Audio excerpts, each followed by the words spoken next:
no matter how much it hurts, just keep going. My name is Matt Hooper. Originally I'm from Chichester, near Portsmouth. I work for Abertay University as a researcher in the food innovation department. So I started running basically as an aid to weight loss in the beginning. A little over 3 years ago I weighed in at 26.5 stone. So needed something to just help burn off the fat and burn off the calories a bit more. And then quickly found that it started to help with my mental health. It gave me a sense of belief and pushing myself and pushing my boundaries.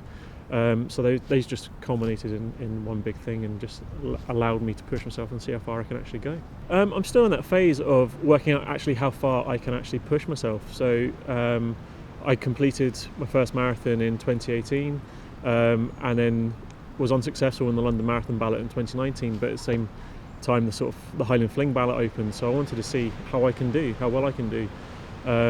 And it's that whole combination of just pushing yourself and finding out how far you are capable of going. Running is probably my favourite hobby. It's one of the biggest things I do whenever I can do it, really. Apart from that, it's just finding time to just kick back and maybe watch a film on Netflix or just chill, because life's quite hectic at the moment. So it's just finding time to do things that bring relaxation. So this year it's just pushing my body further and seeing how far I can go. So the biggest challenge I've got is the Loch Ness 360. It's an 80-mile ultra around Loch Ness, funnily enough. So it takes in the north and the south banks.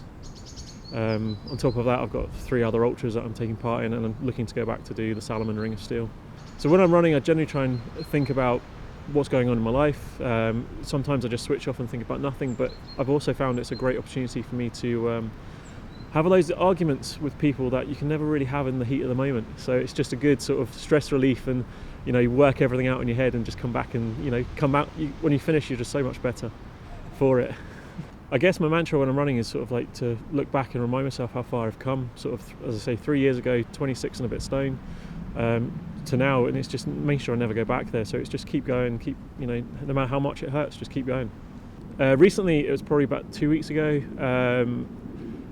massive steak with some jacket potato, sour cream, red onion and a massive bread and butter pudding afterwards. Unfortunately, I was the one that cooked that, so it wasn't a meal out, but it was good for me and my girlfriend and some of her family to come around and just enjoy that. So it was really good fun. To get someone into running, I'd say turn up at Parkrun. It's such a friendly community atmosphere. You're never last. You always go at your own pace, and there's always someone of your pace around, so there's always someone to chat to. I'd say come along, take it slow. If you don't feel you can do 5k, you can walk it. It's not a run. Although run's in the name, it's a walk, if that's all you're capable of. And also just give it a go and see. I mean, the only person that's really stopping you is yourself, and if you feel like you can't do it, then just go a bit slower or take regular walking breaks. It's such a good thing to try and get into and do. It would probably be David Attenborough.